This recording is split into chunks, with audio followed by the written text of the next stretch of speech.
ఆదివారాలుగా ఉండగా ఇది చివరి ఆదివారంగా, ఎందుకనగా ఈ సంవత్సరం తక్కువ అంతకాలంలో జరిగిన దానము కాబట్టి 23వ ఆదివారం, చివరి ఆదివారము. మరి రోజు చాలా ప్రాముఖ్యమైన లేఖన భాగాలు దేవుడు గుర్తు చేస్తున్నాడు. ఋతుకాలంలో ఇంతవరకు మనం ఏం నేర్చుకున్నాం అనేది, మరి ఋతుకాలం ఎందుకు ఇంతగా పొడుగ్గా ఉంటుంది, ఎందుకు ఈరోజు ఆకుపచ్చ ఈ యొక్క గ్రీన్ కలర్తో ఈ స్టోన్ మనం దంచుకొని ఉంటామో, ఇవన్నీ కూడా మనం గుర్తు చేసుకోవాల్సిందా. ఎందుకనగా ఋతుకాలంలో తండ్రిగా, కుమారుడుగా, పరిశుద్ధాత్ముడుగా మా ఏకదేవుడైన మా దేవాది దేవుడు ముగ్గురుగా ఎందుకు ఈ లోకానికి వచ్చి ఉన్నాడో, తండ్రి చేసిన పనులు మనందరికీ తెలుసు. తండ్రిగా ఆయన చేసిన ఈ లోక నిర్మాణం అనేది, మనిషి నిర్మాణం అనేది ఎంత గొప్పగా చేశాడో మనందరికీ తెలుసు. కానీ ఆ దేవాది దేవుని మాటలు మనం వినలేని వారిగా ఉన్నాం కనుక, భ్రష్టులమైపోయాం కనుక, సర్పసంతానంగా మారిపోయాం కనుక, ఆయనే కుమారుడుగా దిగి వచ్చిన గొప్ప విధానం. మరి యేసుక్రీస్తు వారిగా ఈ లోకానికి దిగి వచ్చి ఆయన మన కొరకు మన జీవితాలను ఏ విధంగా రక్షణ వాక్యంలో నడిపించడానికి శిలువ బలియాగంగా అర్పించుకొని మనందరికీ కూడా రక్షణ మార్గంలో నడిపించిన దేవాది దేవుడు. మనకు స్థానం సిద్ధపరచడానికి తండ్రి దగ్గరికి వెళుతూ మరి ఎంతగా మనం దీవించిన దేవాది దేవుడు. మరి తండ్రి దగ్గరికి వెళ్ళిన తర్వాత వేరొక ఆదరణకర్త అయిన పరిశుద్ధాత్ముడిని మనలో ఉంచిన దేవాది దేవుడు. చూసారా, ముగ్గురుగా ఒకే దేవుడు ముగ్గురుగా ఎందుకు వచ్చారో మనందరం కూడా గుర్తు చేసుకోవాలి. ఒకే దేవుడు, ఏక దేవుడు, కానీ మా మూడు రీతులుగా మన జీవితాలని రక్షింప చేయడానికి ఆ దేవాది దేవుడు మనుషులపై, మానవులపై చూపించిన ప్రేమ ఏంటిదో మనలా గుర్తు చేసుకోవాలి. అందుకే క్రితకాలంలో మన జీవితాలు ఎలాంటి సిద్ధపాటు కలిగి ఉండాలి. ఇది కోతకాల పండుగ కూడా అనొచ్చు ఈ యొక్క రోజు. ఎందుకంటే మనందరం కూడా ఇన్ని రోజులు దేవుని యొక్క వాక్యం ద్వారా సిద్ధపాటు చేసుకొని, ఇదిగో మనకి కోతకాలం ఇప్పుడు ఏమంటున్నామా, పంట బాగా పండించుకొని ఆ పంటను మన గృహాలకి చేసుకునే విధానం. మరి మనము మన జీవితాలు కూడా ఈ లోక ప్రయాణంలో ఎలాంటి పాప జీవితాన్ని అంటకుండా పరిశుద్ధమైన మార్గం ద్వారా దేవుని యొక్క గృహానికి చేరటమే, మా దేవుని ఇంటికి మనం చేరే గొప్ప విధానమే. కాబట్టి ఈరోజు ఆ సిద్ధపాటు ఎలాగా నీ జీవితంలో ఉన్నదో ఈరోజు గుర్తు చేసుకునే గొప్ప విధానం ద్వారా ఈ చివరి క్రితం తర్వాత చివరి ఆదివారంలో దేవుడు చక్కటి లేఖన భాగాలు మనం గుర్తు చేస్తున్న సమయం. అలాగే నాకు పాడుకున్న పాట కూడా గగనం చీల్చుకుని అనే పాట ఆయన రెండవ రాకడగా రాబోతున్నాడు. మరి ఎలాంటి సిద్ధపాట్లు కలిగి ఉన్నాం, ఏ విధంగా సిద్ధపాట్లతో నువ్వు జీవిస్తున్నావు, మరి ఆయన వచ్చిన తర్వాత మరి నీ జీవితము ఎలాగా ఉండబోతుంది అనే దాన్ని ఈరోజు ఈ రెండు లేఖన భాగాల ద్వారా దేవుడు గుర్తు చేస్తున్నాడు. అందుకని పత్రిక పాఠ్య భాగంలో అపోస్తలుడైన పౌలు ద్వారా దెసలోనిక సంఘానికి మొదటి ఉత్తరంగా రాస్తూ, సహోదరులారా మీరు చాలా జాగ్రత్తగా ఉండండి, మెలకువగా ఉండండి. ఎందుకనగా నేను రెండవ రాకడ ఎలాంటి స్థితిలో వస్తానో మీకు తెలియదు. దొంగ ఎలాగ వస్తాడు అలాగ వస్తాను, లేకపోతే గర్భిణీ స్త్రీ ప్రసవ వేదనలు ఎప్పుడు వస్తాయో ఆ రీతిగా నేను రాబోతున్నాను. అంటే ఎప్పుడు నేను వస్తానో మీకు తెలియదు. కాబట్టి ఎలా ఉండాలి, సిద్ధపాటు కలిగి ఉండాలి. ఆ సిద్ధపాటు కలిగి ఉండాలంటే ఎలా ఉండాలి, మెలకువ కలిగి ఉండాలి, మత్తులుగా ఉండవద్దు. ఎంత ప్రాముఖ్యమైన మాటలు ఈరోజు మనం గుర్తు చేస్తున్నాడో గమనించుకోవాలి. ఇక సువార్త పాఠ్య భాగంలో ఎంత ప్రాముఖ్యమైన ఉపమానాన్ని దేవుడు గుర్తు చేస్తున్నాడు. ఇది అందరికీ తెలుసు కదా, బుద్ధి గల కన్యకలు, బుద్ధి లేని కన్యకలు. అంటే ఈ రెండు వర్గాలు మాకు ఖచ్చితంగా ఈ లోకంలో ఉన్నాయి. ఈ రెండు వర్గాలు ఈ లోకంలో ఉన్నాయని ఖచ్చితంగా మా దేవుడు ముందుగానే ఉపమాన రీతిలో చెప్పిన ఆ గొప్ప వాక్యము ఖచ్చితంగా ఈరోజు మనం గుర్తు చేసుకొని, ఈ రోజైనా కానీ బుద్ధి లేని కన్యకల వలె ఉండకుండా మా బుద్ధి గల కన్యకల వలె ఆ 10 మందిని కూడా పరిపూర్ణమైన ధామంలో జీవించడానికి సిద్ధపడి ఉండండి అని చాలా ప్రాముఖ్యంగా ఈరోజు ఆ బుద్ధి గల కన్యకలు, బుద్ధి లేని కన్యకల ఉపమానం ద్వారా ఎలా ఉండాలి మనందరం కూడా దీంట్లో కూడా అదే మాట గుర్తు చేశారేమని, మెలకువగా ఉండండి. నేను ఎప్పుడు వస్తానో తెలియదు, కాబట్టి ఎలా ఉండాలి? మెలకువగా ఉండండి. ఈ రెండు వాక్య భాగాలలో మెలకువగా ఉండండి అనే మాట చాలా ప్రాముఖ్యమైన మాటగా గుర్తు చేస్తున్నాడు. కాబట్టి ఈరోజు ప్రియ దేవుడారా, ఈ రెండు లేఖన భాగాలు చక్కటి అంశంతో దేవుడు వాక్యాన్ని సిద్ధపరిచారు. ఏమనగా సమయం ఉండగానే ప్రభు దినమునకు సిద్ధపాటు. మా సమయం ఉండగానే ప్రభు దినమునకు సిద్ధపాటు. ఎంత ప్రాముఖ్యమైన అంశాన్ని ఈరోజు నీకు గుర్తు చేస్తున్నాడో ఈరోజు అయినా నువ్వు ఆలోచన చేసుకోవాలి. దేవుని లేఖన భాగాలు ఎప్పుడో ఏ విధంగా వారితో రాపించిన దేవాతి దేవుడు వారి దర్శనం ద్వారా రాసిన ఈ సజీవమైన వాక్య భాగాలు ఖచ్చితంగా ఈరోజు నీ జీవితానికి అర్థపడుతున్నాయనేది నువ్వు తెలుసుకోవాల్సిన సత్యం. ఎందుకంటే ఈ లేఖన భాగాలు మన జీవితంలో జరుగుతున్నాయంటానికి ఈరోజు ఈ ఒక్క లేఖన భాగాలే నిదర్శనం. కాబట్టి వాక్యాన్ని ఖచ్చితంగా మీ హృదయాలు దగ్గర పెట్టుకొని వినాల్సిన బాధ్యత ఈరోజు మీకు ముందే గుర్తు చేస్తున్నాడు. ఎందుకంటే క్రితం తర్వాత చివరి ఆదివారంలో ఒక హెచ్చరికతో కూడిన వాక్యాన్ని ఎందుకు గుర్తు చేస్తున్నాడు? జాగ్రత్తగా ఉండండి, మెలకువగా ఉండండి, సిద్ధపాటు కలిగి ఉండండి అనే మాటలు ఈ రెండు లేఖన భాగాలు మనకు వస్తున్నాయంటే అర్థమైంది. మనం ఎలాంటి స్థితిలో ఉన్నామో ఈరోజు మనం గుర్తు చేసుకోవచ్చు కదా ప్రియ దేవుడా. అంటే వాక్యంగా మనం చూస్తే దశలోనికి రాసిన మొదటి పత్రిక 5వ అధ్యాయము 6వ వచనాన్ని మనం చదువుకుందాం. కావున ఇతరుల వలె నిద్రపోక మెలకువగా ఉండి మత్తులము కాక యుద్ధము. ప్రియ దేవుడా, ఎలాంటి మత్తు కలిగి జీవిస్తున్నామో ఈరోజు ప్రతి ఒక్కరికి తెలుసు కదా. ఎలాంటి మత్తు ఈరోజు చెప్పిన ఆ మత్తు మనం కావాలని తెలుసుకునే మత్తుగా కూడా ముందరడానికి నిదర్శనాలు మనందరికి కూడా తెలిసిన సత్యం. అందుకని ఈరోజు నేను చెప్పిన మాటలు కాదు కదా. ఈరోజు మత్తు ఎలా ఉంది? మత్తు పానీయాలతోటి ఎలాంటి మెదడును పాడు చేసుకుంటూ శరీరాన్ని మత్తుగా చేసుకొని ఎలాంటి స్థితిలో జీవిస్తున్నారో ఈరోజు ఈ వాక్యము గుర్తు చేసుకుంటే మన జీవితాలు ఈరోజైనా మార్చుకోవద్దా? మా మత్తు పానీయాలతో మనం ఎలాగా తాగి ఎలాగా తిరుగుతున్నాము ఈరోజు గుర్తు చేసుకోవద్దా? చిన్నవారు మొదలకొని కూడా పెద్దవారందరూ కూడా ఈ మత్తు పదార్థాలతో మత్తుగా మారుతున్న జీవిత విధానం. దేవుని వాక్యము ఎలాగా సజీవమైన వాక్యమో ఈరోజు ఈ వాక్యం ద్వారా నీ జీవితాన్ని ఎలాగ జాగ్రత్త పరుస్తున్నాడో నువ్వు ఆలోచన చేస్తున్నావా? పెద్దవారు ఏ విధమైన మార్గంలో నడుస్తున్నారో, చిన్నవారు తాగుతున్నారని మనం అనుకుంటున్నాం కదా.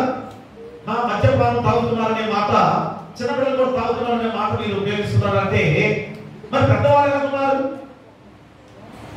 ఎందుకని శరీరాన్ని బాగా దేవుడు ఏర్పాటు చేస్తే మత్తుగా చేసుకోవడానికి మనం ఎందుకు ప్రయత్నం చేస్తున్నాం? అంటే ఏది తెలియకుండా ఉండాలని కదా. రెండో రాకడగా యేసుక్రీస్తు వారు వస్తున్నప్పుడు ఆ మత్తుగా ఉంటే ఎలా తెలుస్తుంది? అదే కదా ఆలోచనలోని క్లియర్గా చెబుతున్నాడు. ఏమని? కావున ఇతరుల వలె నిద్రపోక మెలకువగా ఉండి మత్తులము కాక యుద్ధము. ప్రియ ఆత్మరా, ఇంతకన్నా మన జీవితాన్ని మార్చుకోవడానికి ఈ ఒక్క వచనం చాలు కదా ప్రియ. అందుకనే మా ప్రభువు రాక సమీపమైనదని అనేక సూచనలు బట్టి గుర్తులు బట్టి సృష్టి వీళ్ళు ఆశతో తేరి చూచుచున్నదనేది చాలా జాగ్రత్తగా ఆలోచన చేయాలి. రెండవ రాకడగా రాబోతున్న యేసుక్రీస్తు వారి విషయంలో మనందరూ కూడా ఎలాంటి అప్రమత్తమై ఉండాలి? ఎందుకంటే మొదటి రాకడ గురించి ముందుగానే లేఖనాలు తెలియచేయబడ్డాయి కదా. అప్పుడైతే తెలుసుకోలేకుండా జీవించాం కదా. అప్పుడేమో తెలుసుకోలేకుండా జీవించాం. ఆయన వచ్చాడు పుట్టాడు, మన లోకంతో కూడా వెలుగు తీసుకొచ్చిన దేవాది దేవుడు కదా. ఇక వచ్చే వారి నుంచి మనందరం కూడా అడ్వెంట్ కాలంలోకి ప్రవేశిస్తున్నాం. అడ్వెంట్ అనగా ఆగమన కాలము. అడ్వెంట్ అనగా ఆగమన కాలము. మొదటి రాకడగా వచ్చిన యేసుక్రీస్తు వారి గురించి గుర్తు చేసుకునే సమయం అది కదా. క్రిస్మస్ సమయంలో మనకి ఏ విధంగా ఆలోచన చేసుకొని ఏదో గంతులు వేసుకునే పండుగ, ఏదో ఆనందంగా చేసుకునే పండుగ అని ఆలోచన చేస్తున్నాం. కానీ ఈరోజు ఈ వాక్యం ద్వారా ఎలాంటి సిద్ధపాటు కలిగి ఉన్నామో ఆలోచన చేసుకొని వచ్చే క్రిస్మస్ పండుగను అలా ఆచరించుకోవాల్సిన బాధ్యత మనపై ఉంది.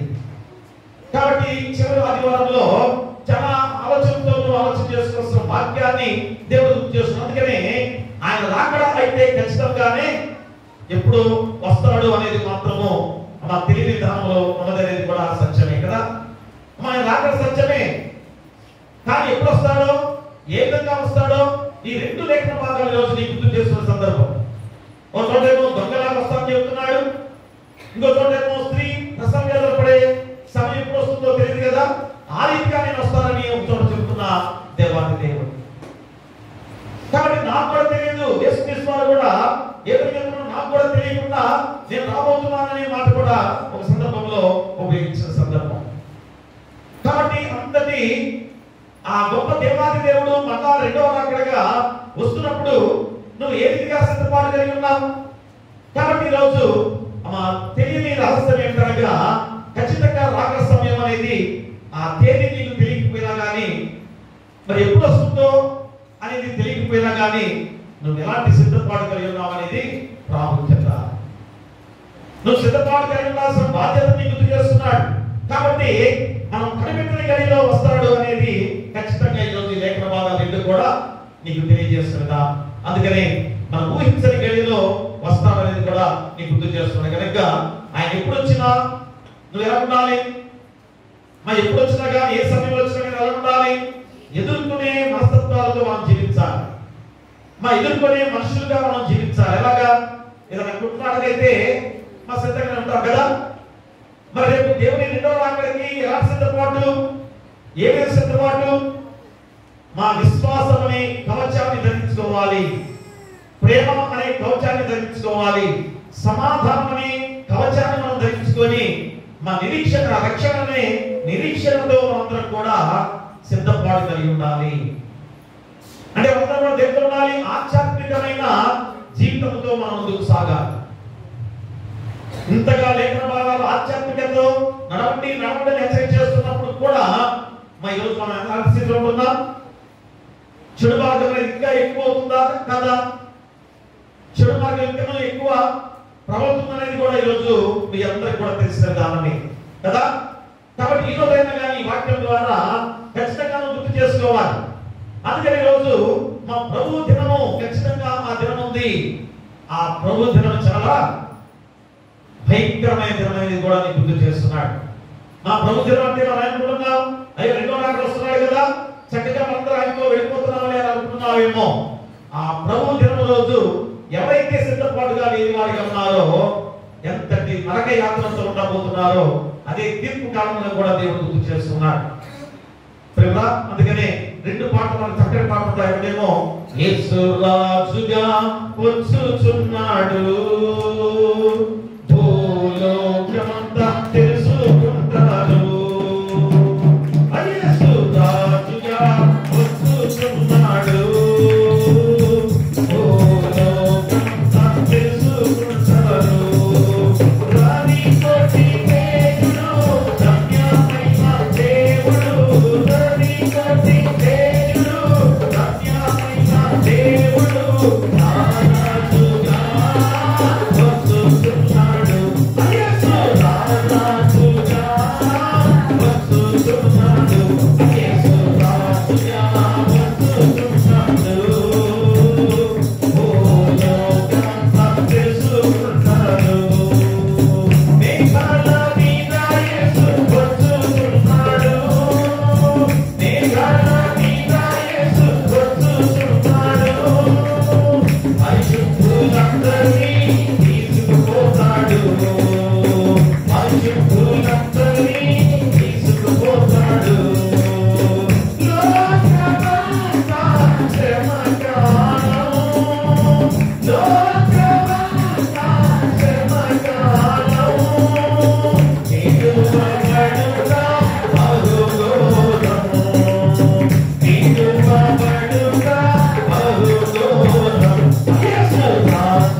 తెలుసుకుంటాడు వయస్సు రాజుగా వచ్చుచున్నాడు ఓ లోకమంతా తెలుసుకుంటాడు క్రైస్తవుడా మరువవద్దు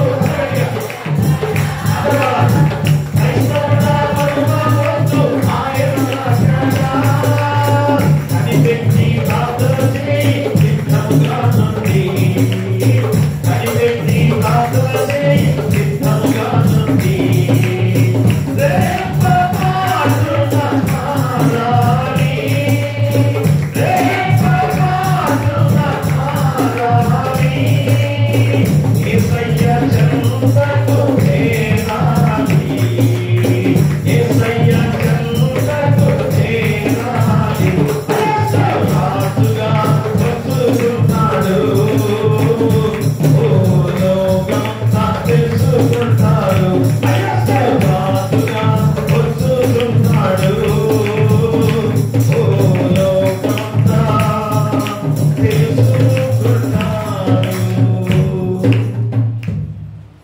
దేవుని సంగమా దేవులారా ఎలాంటి సిద్ధపాటు కలిగి ఉన్నావో ఆ పాటలో ప్రతి చరణంలో కూడా ఎంత ప్రాముఖ్యమైన మాటలు ఈరోజు ఈ యొక్క లేఖన భాగాలతో సరిచూస్తూ రాసిన చక్కటి పాట. మా పాటలో ఉన్న అర్థం ఒక్కసారి ఆలోచన చేసుకుంటే మన జీవితాలు ఎంతగా ధన్యమైపోతున్న విధానమో మరి రోజు ఎలాంటి స్థితిలో మనం జీవిస్తూ మృగ్యపోయిన జీవితాలతో ఉంటున్నామో ఆలోచన చేసుకోవాలి. అందుకే ఇక్కడ రెండు మార్గాలు ఈరోజు మన జీవితాల్లో మా రెండు వర్గాలుగా ఉన్నాయని కూడా మనం గుర్తు చేస్తున్న సందర్భం. మరి ఏ వర్గంలో జీవిస్తున్నాం? అందుకని ఈరోజు సమయం ఉండగానే మా ప్రభు దినములకు సిద్ధపాటు అనే మాట అంశంగా ఈరోజు మనం గుర్తు చేస్తున్న సందర్భం. మరి మూలవాక్యంలో ఏం చెప్తున్నాడు? మెలకువగా ఉండి మత్తులను కాక ఉందాము. చాలా ప్రాముఖ్యమైన మాట. ఎందుకంటే లోకమంతా కూడా ఎలాంటి మత్తు పానీయాలతో జీవిస్తున్న వారికి ఉన్నారో మరి మామూలుగానే నిద్రమత్తులో ఉంటేనే ఆ యేసుని రాకడ తెలియని వారిగా 5 బుద్ధి లేని కణికలు ఉన్న స్థితి. మరగమగా సృష్టించుకున్న ఈ మద్యపానం అనేది మనం ఎంత మత్తులుగా చేసుకుంటూ మనం జీవిస్తున్నామో కూడా ఈరోజు ఆలోచన చేసుకోవాలి. అందుకనే రెండు లేఖన భాగాల ద్వారా దేవుడు చక్కటి అంశంతో వాక్యాన్ని సిద్ధపరిచిన దేవాది దేవుడు. మొట్టమొదటిగా నువ్వు ఎలా ఉండాలి? సమయం ఉండగానే ప్రభు దినానికి ఎలా సిద్ధపాటు కలిగి ఉండాలి అనే చెబుతున్నాడు. ఏం కనుక ప్రభు దినమున మెలకువగా ఉండుట. మా ప్రభు దినం అనేది ఉంది. ఆ ప్రభు దినం వరకు కూడా ఎలా ఉండాలి? మెలకువగా ఉండాలి. ఎలాగా మెలకువ?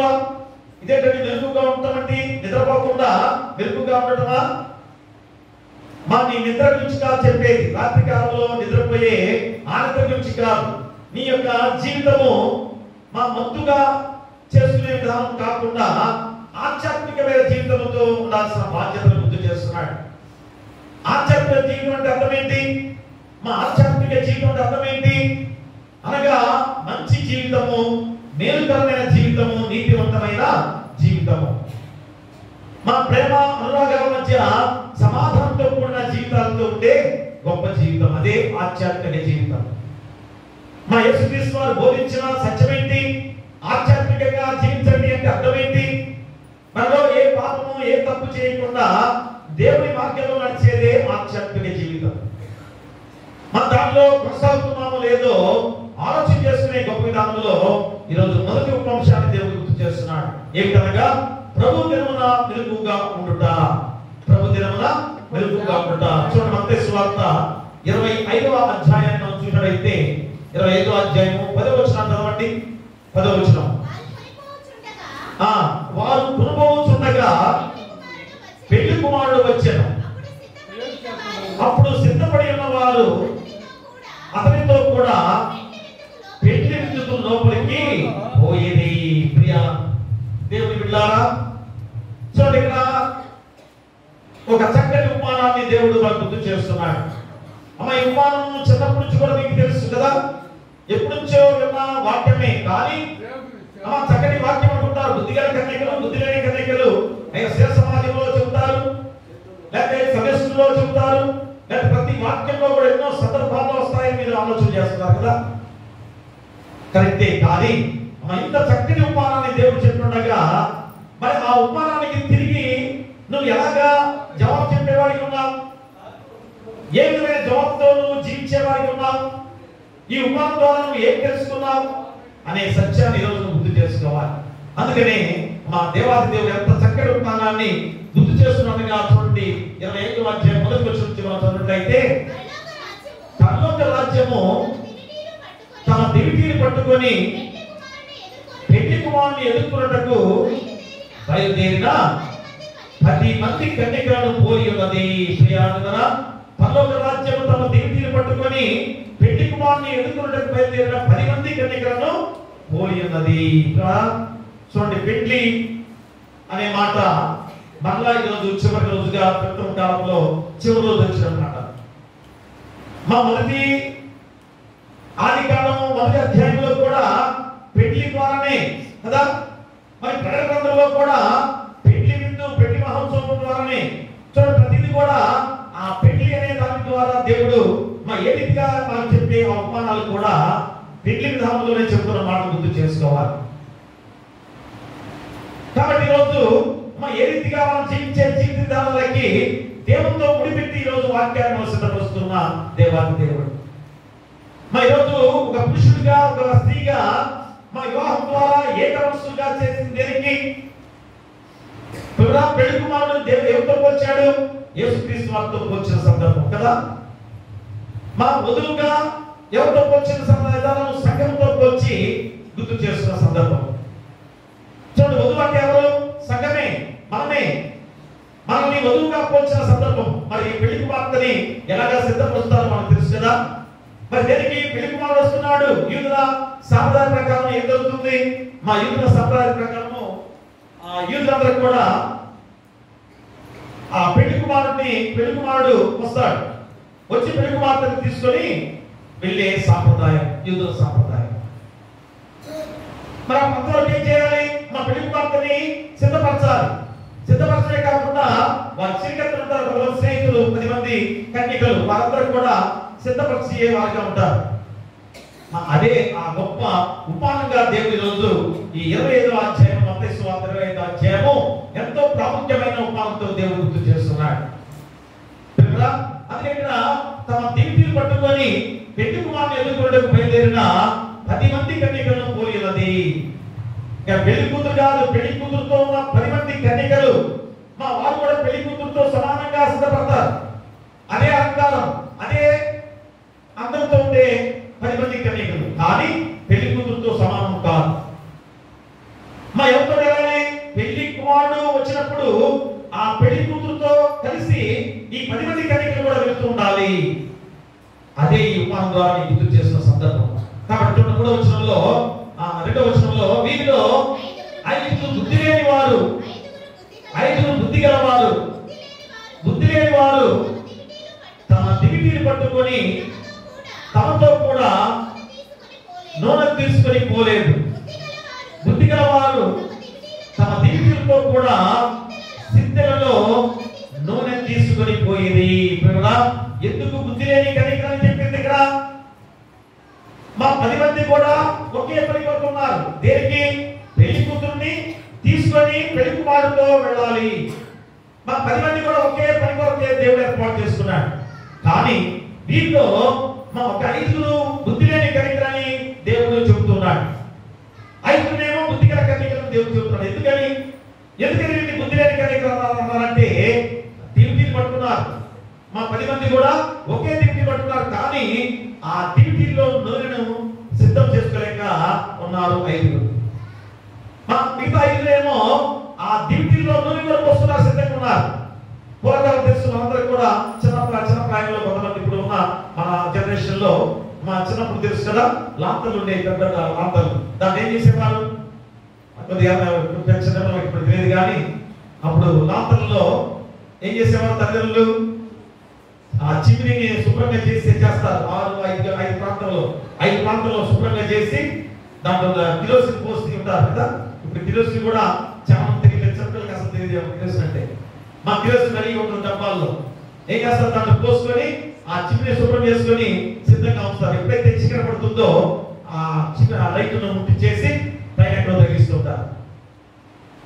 కరెంట్ ఉంటుంది కానీ కరెంట్ ఎక్కువగా ఉండదు, చాలా కరెంట్ కోత ఎక్కువగా టయాలు కదా. మరి అలాంటి సమయంలో ఎలాగా ఆ లైట్ను సిద్ధపరిచేసుకునే విధానంలో ఆ కిరోసిన్ కోసం సిద్ధపరచుకుంటారో, ఈరోజు ఈ డ్యూటీలో వారు నూనె పోసుకోలేని వారు 5. మా నూనె సిద్ధం చేసుకునే 5. ఎవరు 5? మా నూనె అర్థం ఏంటి? మా నూనె అర్థం ఏంటి? పరిశుద్ధాత్మ గుర్తుగా ఉన్నది. ఆ నూనె పరిశుద్ధాత్మ గుర్తు. ఆ డ్యూటీ అనగా ఏమిటి? మన హృదయాలే. మన హృదయాల్లో ఎప్పుడైతే పరిశుద్ధాత్మ నింపుకోకుండా జీవిస్తున్నామో మరి ఎలాంటి సిద్ధపాటు ఉన్నట్టు. చూడండి ఎంత ప్రాముఖ్యమైన వాక్యాన్ని ఈ ఉపమానం ద్వారా దేవుడిని గుర్తు చేస్తున్నాడు. ఈ పెళ్లి విందు విషయంలో, పెళ్లి విధానంలో దేవుడు ఉపమానాన్ని గుర్తు చేశాడు. మా 5 ఏం చేశారు? దిప్తి పట్టుకున్నారు కానీ ఆ దిప్తిలో నూనె లేకపోతే ఎలాగ వెలుగుతుంది. కానీ 5 మాత్రము, ఇంకొక 5 మాత్రం నేను పోసుకొని సిద్ధంగా ఉన్నారు. ఏం జరిగింది? ఆ పెళ్లి కుమారుడు రావడం ఆలస్యమైపోయింది. ఆలస్యమైపోతే ఏం జరిగింది? 10 మంది కూడా నిద్రమత్తులోకి జోగిపోయారు. 10 మంది నిద్రపోయారు. వెంటనే ఆ వస్తున్నప్పుడు ఆ పెళ్లి కుమారుడు ముందున్న ఒక అతను, పెళ్లి కుమారుడు వచ్చాడు కేకలు వేస్తున్నాడు. ఆ కేకలు వేసరికి మా 10 మంది లేచారు. 10 మంది కూడా నిద్ర లేచారు. లేచి ఏం జరిగింది? ఆ గబగబ ఆ దిక్కిని ముట్టించడానికి ముట్టించారు. ముట్టిస్తే ఏమైంది? మా 5 బుద్ధి లేని కణికల ద్వారా ఉన్న దిక్కిలు వెలగలేదు. బుద్ధిగా కలిగిన మా 5లో మా వెంటనే నూనె సిద్ధం చేస్తున్నారు కనుక అవి వెలిగాయి. ఇదిగో పెళ్లి కుమారుడు వచ్చాడు. గబగబ 5 కూడా ఆ పెళ్లి కుమారుడితో వెళ్ళారు, చక్కగా ముందుకు వెళ్ళిపోయారు. మరి 5 బుద్ధి లేని కనుక ఏం చేశారు? ప్రయత్నించుకుంటూ వెళ్ళిపోయి, అమ్మమ్మ మాకు కూడా బుద్ధిగా వెళ్ళిపోయారంటే మాకు చాలదు, చాలా ప్రాంతం దూర ప్రాంతం వెళ్ళాలి కదా, మాకు సరిపోదు, ఎక్కడో కొనుక్కోపోయి. దేవులారా, ఈ నూనె కొనుక్కునేదా? మా డబ్బుతో వెలిచి కొనుక్కునేదా ఈ నూనె? ఈ నూనె ఏంటి? దేని గుర్తు? పరిశుద్ధాత్మ గుర్తు. దేనికమ్మా? పరిశుద్ధాత్మ కొట్టే వస్తుందా? మా డబ్బుతో కొట్టే వస్తుందా? కాదు. నీకు నువ్వుగా ఆ పరిశుద్ధాత్మ నువ్వు నీ జీవితంలో పొందుపరుచుకునే గొప్ప ధన్యకరమైన గొప్ప జీవితం. అదే నీ సిద్ధపాటు. ప్రియరా, మరి అలాంటి పరిశుద్ధాత్మను నీలో ఎలాగా శక్తివంతంగా మార్చుకున్నాం? ప్రియరా, ఆ పరిశుద్ధాత్మ దేవుడిని నీలో ఉంచుండగా కూడా ఆ పరిశుద్ధాత్మ దేవుడిని లేకుండా నువ్వు చేస్తున్నావు అంటే అర్థం ఏంటి? మా ఎలాంటి స్థితిలో మనం జీవిస్తున్నామా? ఆలోచన చేస్తున్నావా? అది ఇక్కడ ఈ ఉపమానం ద్వారా చూడండి ఎంత గొప్ప మాటగా చెబుతున్నాడు. తర్వాత 6వ వచనంలో, అర్ధరాత్రి వేళ ఇదిగో పెళ్లి కుమారుడు అతను ఎదుర్కొన్న రండి అని కేక వినబడేను. అప్పుడు ఆ కన్యకలందరూ లేచి తమ దివిటీలను చక్కపరిచిరి. కానీ బుద్ధి లేని ఆ కన్యకలు మా దివిటీలు ఆరిపోతున్నవి కనుక మీ నూనెలో కొంచెం మా కీడని బుద్ధిగల వారిని అడిగిరి. అందుకు బుద్ధిగల కన్యకలు, మాకును మీకును ఇది చాలదేమో, మీరు అమ్మవారి యొద్దకు పోయి కొనుక్కునని చెప్పింది. వారు కొనబోచుండగా పెళ్లి కుమారుడు వచ్చెను. అప్పుడు సిద్ధపడి ఉన్నవారు అతనితో కూడా పెళ్లి విందుకు లోపలికి పోయేది. చూసారా, ఎవరైతే సిద్ధపాటు కలిగి ఉన్నారో మా వారు వెళ్ళారు. మరి సిద్ధపాటు కలిగిన వారు ఎలాగా? ఇప్పుడు పరిశుద్ధాత్మ నేను పొందుపరచడానికి ఎంత డబ్బించుకుంటే వస్తుంది? మా డబ్బు వెలతో కొనేదా? కాదు కదా. పరిశుద్ధాత్మను సిద్ధపరచుకునేది అనగా నిర్మలమైన హృదయంతో, పవిత్రమైన హృదయంతో ఆ పరిశుద్ధాత్మ దేవుడి నీలో ఉంచుకునే గొప్ప విధానం. ప్రియ దేవుడా, అంటే ఎలాంటి పాప జీవితం లేకుండా, ఎలాంటి కల్మషం లేకుండా, ఎలాంటి నిష్కపటమైన కపటం లేకుండా నిష్కపటమైన జీవితంతో జీవించే ఆ గొప్ప విధానం. మరో ఎలాంటి మనస్తత్వాలతో మనం జీవిస్తున్నామంటే నీ సిద్ధపాటు ఎలా ఉంది? ప్రియ దేవుడా, ఎలాంటి సిద్ధపాటు కలిగిన ఆలోచన చేస్తున్నావా? అందుకని ఇక్కడ మళ్ళా గుర్తు చేస్తున్నాడు 10వ వచనంలో. చూడండి ఏమంటాడు? అందరు తలుపు వేయబడను. ఆ తర్వాత తక్కిన కన్యకలు వచ్చి, అయ్యా అయ్యా మాకు తలుపు తీయమని అడగగా అతడు, ఇప్పుడు ఎదురని నీతో నిత్యముగా చెప్పుచున్నాను నేను. ఆ దినమైనను గడియైనను మీకు తెలియదు కనుక నిలుపుగా ఉండుడి. చూసారా, ఆ 5 బుద్ధిగా కన్యకలు ఆ పెళ్లి కుమారుతో వెళ్ళిపోయారు, చక్కగా వెళ్ళిపోయారు. పెళ్లి విందులోకి వెళ్ళారు, బయట తలుపులు వేసేశారు. ఈ 5 మా సిద్ధపాటుతో మేము ఆధ్యాత్మికంగా సిద్ధపడాలని ఎంతగా ప్రయత్నం చేసుకుని సిద్ధపడ్డారు. సిద్ధపడి వెళ్ళేసరికి ఏమైపోయింది? తలుపులు మోయబడి ఉన్నాయి. అయ్యా మేము వస్తామని తలుపు కొడుతుంటే ఏమన్నాడు? మీరెవరు నాకు తెలియదు అంటే అర్థమేంటి? సమయం ఉండగానే ప్రభు దినానికి నువ్వు సిద్ధపాటు కలిగి ఉండాలి. ఆ 2వ రాకడగా వస్తున్నప్పుడు నువ్వు సిద్ధపాటు కలిగి ఉండాలని చెప్పే మాత్రమే. సిద్ధపాటు కలిగి ఉన్నావా? ఎవరికి వారికి ఆలోచన చేసుకోవాలి. పురుషులైనా, స్త్రీలైనా, యవనస్తులైనా, చిన్నపిల్లలైనా. అంతేకాదు ఎవరో ఒకరు మా ఇంట్లో దేవుని ఆలయానికి వెళ్తున్నానులే, సిద్ధపాటు కలిగి ఉన్నామని నువ్వు అనుకుంటున్నావా? కాదు ప్రియ దేవుడా, పురుషులైనా, స్త్రీలైనా, యవనస్తులైనా, పసిబిడ్డలైనా కానీ మా సిద్ధపాటుతో జీవించాల్సిన బాధ్యత దేవుడి రోజు గుర్తు చేస్తున్నాడు. ఎంతవరకు సిద్ధపాటు కలిగి ఉన్నాం? ఆ పెళ్లి కుమారుడు ఎవరు? యేసుక్రీస్తు వారే. మా 2వ రాకడగా వచ్చే గొప్ప విధానం. ఆయన వచ్చినప్పుడు ఎలాంటి సిద్ధపాటు కలిగి ఉండకపోతే ఈరోజు బుద్ధి లేని కనికరాన్ని ఎందుకు పేరు పెట్టాడు? అలాంటి జీవితాలతో ఈరోజు మనం జీవిస్తున్నామేమో ఒకసారి ఆలోచన చేశారా? మా బుద్ధి లేని కనికరం వల్లే ఈరోజు మనం ఉన్నామో లేదో ఆలోచన చేస్తున్నామా? అందుకనే అది కూడా చక్కటి పాటగా గుర్తు చేస్తున్నాడు. చూడండి, అదే ఆ రోజు యేసయ్య పుత్రత రోజు, ఏనేల శ్రమల రోజు,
వారికి మా ఒక మార్గమేమో సంతోషము, ఒక మార్గమేమో భయంకరమైన దుఃఖంతో కూడిన రోజు.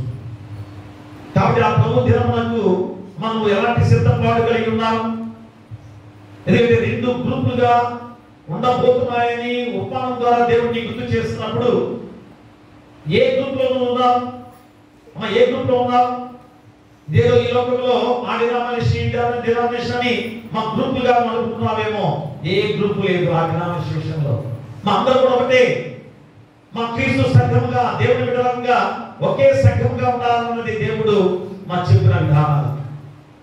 కాబట్టి ఈరోజు ఎలాంటి గ్రూపులు చెప్పింది ఇక్కడ? రెండు గ్రూపులుగా ఈ యొక్క బుద్ధి లేని కన్యకలు, బుద్ధి గల కన్యకలు రెండు గ్రూపులుగా ఉన్నాయి. మరి బుద్ధి లేని వారిగా ఉన్నావా, బుద్ధి గల వారిగా జీవిస్తున్నావో ఒక్కసారి ఆలోచన చేసుకోవాలి. అందుకనే ప్రియ దేవుని ద్వారా రెండవ ఉపంశం ద్వారా దేవుడిని గుర్తు చేస్తున్నాడు. ఏమనగా అందరూ వెలుగు సంబంధులను పగటి సంబంధులై ఉండుట. చూడండి, రెండవ అంశం ద్వారా ఎలా ఉండాలి? నువ్వు మా సమయం ఉండగానే ప్రభు దినానికి సిద్ధపాటుగా ఎలా ఉండాలి? మా అందరూ వెలుగు సంబంధులను పగటి సంబంధులై ఉండాలి. అంతేగాని చీకటి వారుగా ఉండకూడదు. నేను చీకటి వారిగా చేయలేదు, మా మంత్రులుగా ఉండేవారిగా నేను చేయలేదు. కాబట్టి ఈరోజు అపోస్తలుడైన పౌలు ద్వారా ఎంత చక్కటి మాటలు దేవుడు గుర్తు చేస్తున్నాడో చూస్తే, మా అందరూ వెలుగు సంబంధులను పగటి సంబంధులై ఉండుట రెండవ అంశం ఉపంశం ద్వారా ఈ యొక్క వాక్యాన్ని దేవుడు మనకు గుర్తు చేస్తున్నాడు. చూడండి, దశలోనికి రాసిన మొదటి పత్రిక 5వ అధ్యాయము 8వ వచనాన్ని చదువుకుందాం. మనం పగటివారమై ఉన్నాము గనుక భక్తులమై ఉండగా విశ్వాస ప్రేమలను కవచము, రక్షణ నిరీక్షణను శిరస్త్రాణమును ధరించుకుందాము. ప్రియ దేవుడా, మనం పగటివారమై ఉన్నాము కనుక భక్తులమై ఉండగా విశ్వాస ప్రేమలను కవచము, రక్షణ నిరీక్షణను శిరస్త్రాణమును ధరించుకుందాము. చూసినా ఏ విధంగా మనం సిద్ధపాటు కలిగి ఉండాలి? మా విశ్వాసము, ప్రేమ అనే కవచాన్ని ధరించుకోవాలి. మా దేవుడిపై విశ్వాసం ఉంచాలి, మా ప్రేమతో ఉండాలి. ఒకరికొకరు ప్రేమ కలిగి జీవించేదే దేవుడిపై విశ్వాసం ఉంచుట. అంతేగాని దేవుడిపై విశ్వాసం ఉంచాలని చెబుతూ మన ఈ పొరుగువాడిని ప్రేమించకుండా ఉండే జీవితాలు మా సిద్ధపడుతుండే జీవితాలు కాదని మళ్ళా గుర్తు చేస్తున్నాడు. ఎప్పుడైతే దేవుడిపై విశ్వాసం ఉంచామో మన ఈ పొరుగువాడిలో కూడా అదే ప్రేమ, అదే విశ్వాసంతో ఉండాల్సిన బాధ్యతను కూడా నీకు గుర్తు చేస్తున్నాడు. ఇంకా రక్షణనే నిరీక్షణ. అయ్యో, దేవుడు నన్ను రక్షింపజేశాడు కనుక నేను నిరీక్షణతో సిద్ధపాటుతో ఏ తప్పులను చేయకుండా, ఏ పాప జీవితంలో లేకుండా ఈ రెండవ రాకడ కొరకు వచ్చేంత వరకు కూడా అదే సిద్ధపాటు కలిగి ఉండాలనే ఆలోచన నువ్వు చేయాలి. అదే ఈరోజు మా పాత కాలంలో, యూదుల కాలంలో రెండు యుగాలుగా విభజించిన సందర్భం. చూడండి, పాత కాలంలో యూదులు మా రెండు యుగాలుగా విభజించారు. ఏమిటి? ప్రస్తుతం ఉన్న కాలమేమో పూర్తిగా చెడదని వారు అనుకునేవారు. మా రామాయణ కాలమేమో స్వర్ణయుగం అని వారు భావించేదా. చూడండి, అప్పుడు పాత కాలంలో వారు ఏమనుకునేవారు? ఇప్పుడు కాలమేమో చెడ్డది, రాబోయే కాలమేమో స్వర్ణయుగం అని చెప్పుకుంటూ జీవిస్తుండేవారు. మరి రెండు యుగం మధ్య సంభవించినదే ప్రభు దినము. ప్రభు దినం ఎప్పుడు వస్తుంది? ఆ చెడ్డ కాలానికి మా స్వర్ణయుగంగా రాబోయే ఆ మధ్య కాలంలోనే ప్రభు దినం ఉండబోతుందనే మాట నీకు గుర్తు చేస్తున్నాడు. అది నువ్వు జాగ్రత్తగా ఆలోచన చేయాల్సిన బాధ్యత. అపోస్తలుడైన పౌలు ఈ రోజు ఎంత చక్కగా గుర్తు చేస్తున్నాడో, ఆనాడు యూదులందరూ కూడా ఏమనుకునేవారు? అయ్యో, నేను జీవించే ఈ యొక్క కాలము చెడ్డ కాలం, రాబోయే కాలం స్వర్ణయుగం అని చెప్తునేవారు. కానీ ఆ చెడ్డ కాలానికి స్వర్ణయుగంగా ఉండే మంచి కాలానికి మధ్యలో ఉండే దినమే ప్రభు దినము. ఆ ప్రభు దినమే మా మంచి వారికేమో మంచి జీవితమే, చెడ్డవారికి భయంకరమైన జీవిత విధానం. తట్టుకోలేరు. అలా అన్యాయాలు ముందు చావద్దు. ఎంత భయంకరమైన సమయముగా ఆ దినం ఉండబోతుందో నీకు గుర్తు చేస్తుంటారు. అందుకనే ఆ ప్రభు దినం అతి భయంకరమైందని, ఆ దినమున పాత యుగం అంతమైపోతుందని, మా నూతన యుగం ఆరంభమవుతుందని యూదుల విశ్వాసము. అందుకని ముందుగానే జెఫన్యా గ్రంథంలో చెప్తున్నాను చూడండి. అక్కడ జెఫన్యా గ్రంథంలో ముందుగానే దేవుడు శ్రమించిన మాటలు 1వ అధ్యాయంలో జెఫన్యా గ్రంథము 1వ అధ్యాయంలో 14 నుంచి 16 వచనం చదవండి. యెహోవా మహాదినము సమీపమాయెను. యెహోవా దినము సమీపమై అతి శీఘ్రముగా వచ్చుచున్నది. ఆలకించుడి. యెహోవా దినము వచ్చుచున్నది. పరాక్రమశాలులు మహారోదనము చేయుదురు. ఆ దినము ఉగ్రత దినము, శ్రమయు, ఉపద్రవమును, మహానాశనమును, కమ్ము దినము, అంధకారమును, గాఢాంధకారమును కమ్ము దినము, మేఘములను, గాఢాంధకారమును కమ్ము దినము. ఆ దినమున ప్రాకారములు గల పట్టణముల దగ్గరకు, ఎత్తైన గోపురముల దగ్గరను యుద్ధ ఘోషణయు బాకానాదమును వినబడును. ముందుగానే పాతమాన కాలంలో దేవుడు చెప్పిన ఆ ప్రభు దినం రెండవ రాకడే.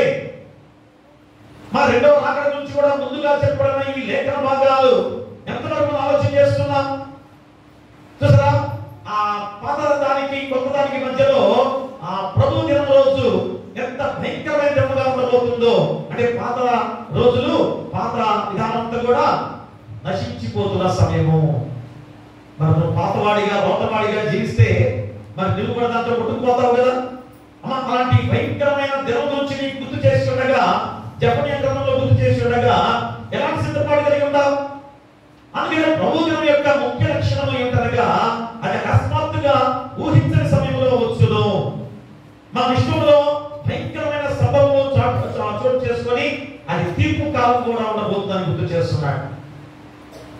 అది ఈరోజు మనందరం తెలుసుకోవాల్సిన, జాగ్రత్త పడాల్సిన సమయం ప్రియాలు కదా. అందుకని యేసుక్రీస్తే తన రాకడ గురించి ఎవరికి తెలియదని, తనకు కూడా తెలియదని, దేవునికి మాత్రమే తెలుసని స్పష్టపరిచాడు. యేసుక్రీస్తు వారు కూడా నాకు కూడా తెలియదని చెప్తున్నాడు. చూడండి, అది యెహోవా దేవుని తప్ప ఎవరికి తెలియదు. అది మాట మత్తయి సువార్త 24వ అధ్యాయం చూడండి. మత్తయి సువార్త 24వ అధ్యాయంలో 36వ వచనం చదవండి. 36వ వచనం. అయితే ఆ దినమును గూర్చియు ఆ గడియను గూర్చియు తండ్రి మాత్రమే ఎరుగును, కానీ ఏ మనుషుడైనను, పరలోకమందరి దూతలైనను, కుమారుడైనను ఎరుగరు. యేసుక్రీస్తు వారు కూడా తెలియదని చెబుతున్నాడు. మా తెలియకున్నాను పంపిస్తున్నాడు రెండవ రాకడగా అనే భావంతో కూడిన ఆ లేఖన భాగాన్ని ఇప్పుడే మనం ఆలోచన చేసుకోవద్దా ప్రియ? అంతే కదా. అందుకని ప్రభు రాకడ ఆకస్మికంగా సంభవిస్తుందని పౌలు ప్రకటిస్తున్నాడు. మా అర్ధరాత్రి వేళ దొంగ వచ్చినట్లు ఉంటుందని జ్ఞాపకం చేస్తున్నాడు. విశ్వాసం మెలుగుగా ఉండి ప్రభు రాకడ వరకు నిలబెట్టాలని హెచ్చరిక చేస్తున్నాడు. ఇంకా సిద్ధపడిన వారికి ఆకస్మికంగా నాశనము ప్రతిష్ఠిస్తుందని, ఎందుకనగా నెమ్మదిగా ఉన్నది, భయమేమీ లేదని చెప్పుకోవచ్చు, పాపంలోనే చీకటిలోనే జీవించువారు శిక్ష తప్పించుకోలేరు అని ఖచ్చితంగా చెబుతున్నాడు. చూడండి, ఒకసారి చదువుదాం.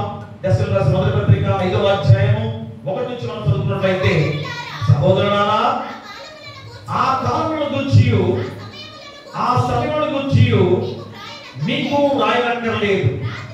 రాత్రి వేళ దొంగ ఎలాగ వచ్చునో అలాగే ప్రభు దినం వచ్చునని మీకు బాగుగా తెలియదు.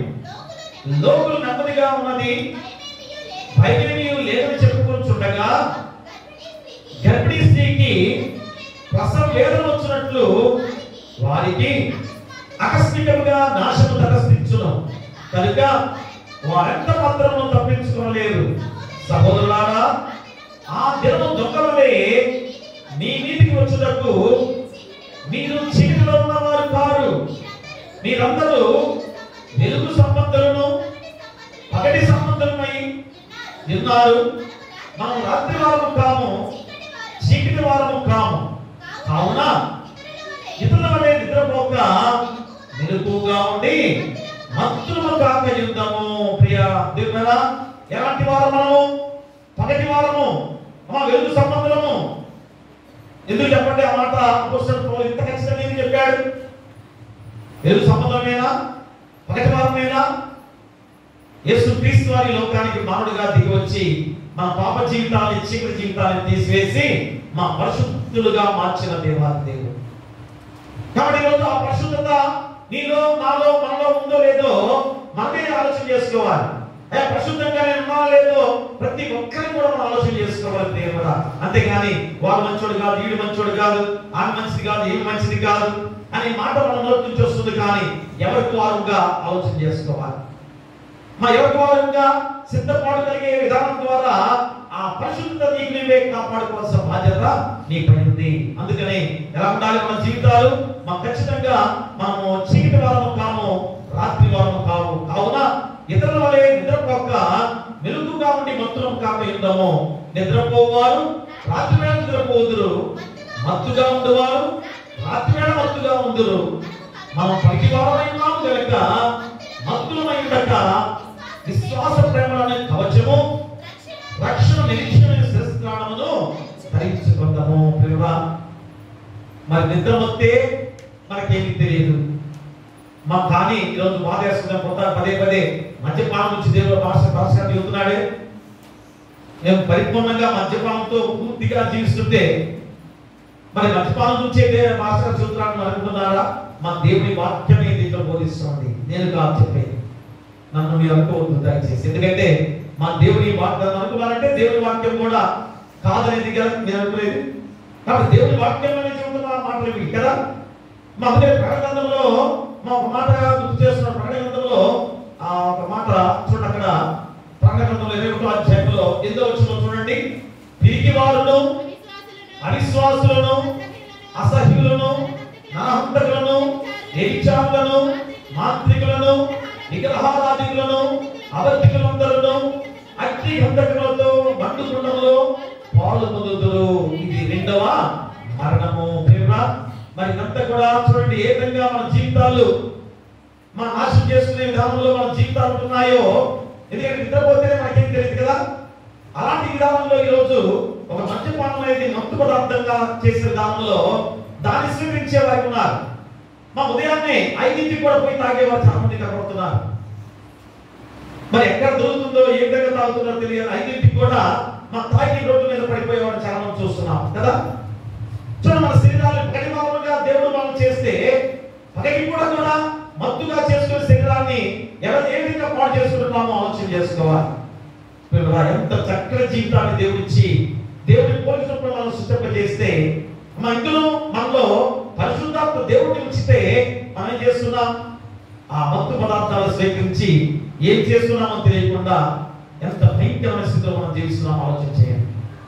ప్రియాదులారా, ఈరోజు ఎంత భయంకరమైన స్థితిలో మనం జీవిస్తున్నామో ఆలోచన చేసుకొని ఇప్పుడైనా కానీ ఎలా ఉండాలి? ఎందుకనగా మా ప్రభువైన యేసుక్రీస్తు ద్వారా రక్షణ పొందుటకే దేవుడు మనలను నియమించిన కానీ ఉగ్రత పాల్గొనడం నియమింపలేదు. మనం మేల్కొని ఉన్నాను, నిద్రపోతున్నాను, తనతో కూడా జీవించిన నిమిత్తము ఆయన మన కొరకు మృతి పొందారు. కాబట్టి మీరు ఇప్పుడు చేస్తున్నట్టుగానే ఒకరినొకరు ఆదరించి ఒకరినొకరు క్షేమాభివృద్ధి కలుగు చేయండి. ఎంత గొప్ప మాటలు! ఆ 9వ వచనం నుంచి 10వ వచనం, 11వ వచనం, 3వ వచనంలో ఏమన్నాడు? ఎందుకనగా మన ప్రభువైన యేసుక్రీస్తు ద్వారా రక్షణ పొందుటకే దేవుడు మనలను నియమించరు కానీ ఉగ్రత పాల్గొనటకు నియమింపలేదు. ఎంత ప్రేమ! మనం రక్షింపబడడానికే సృష్టించాడు దేవుడు, ఉగ్రత పాలు కావడానికి కాదు. అందుకనే మొదటి రాకడగా వచ్చిన యేసుక్రీస్తు వారు శిలువ యాగంగా అర్పించుకొని నిన్ను రక్షించిన దేవాది దేవుడు. మళ్ళా శిలువ వేస్తామా? ఈసారి అవకాశం లేదు, ఈసారి అవకాశం ఇవ్వడు. ఆ ఉగ్రత దినమే ప్రభు దినముగా ఉంది.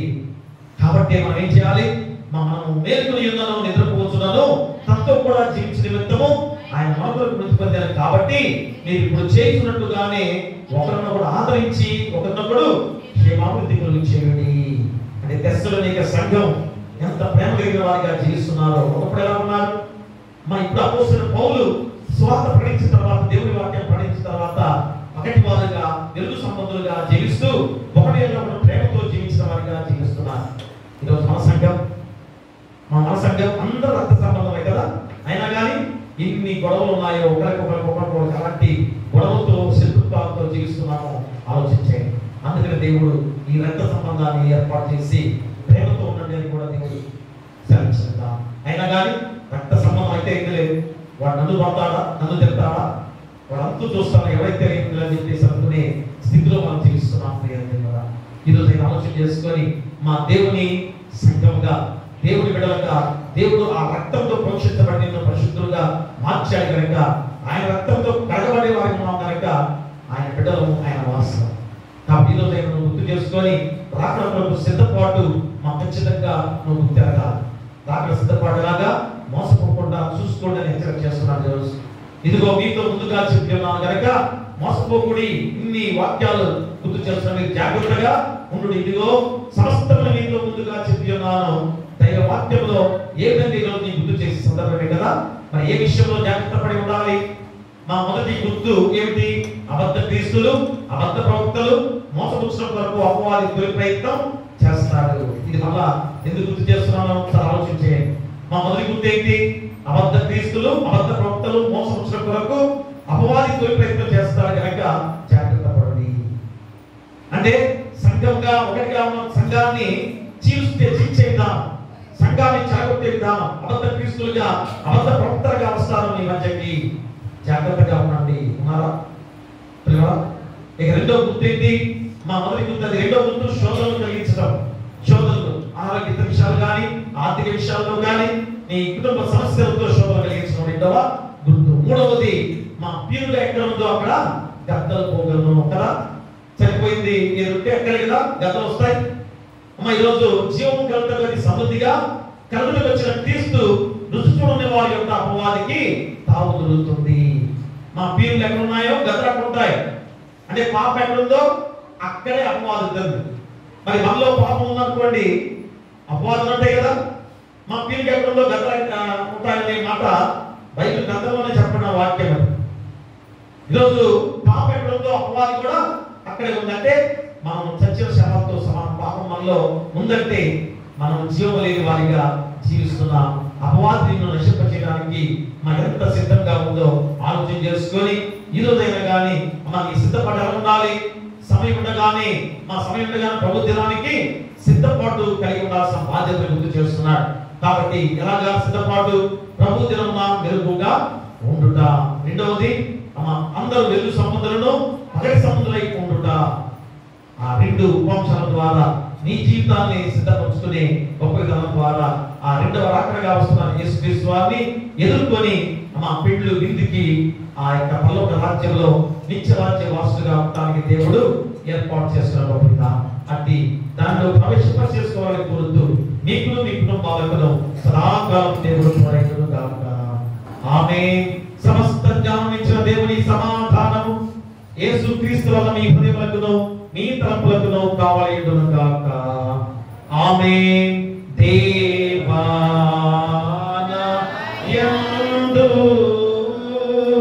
శుద్ధ హృదయము కలుగచేయుము.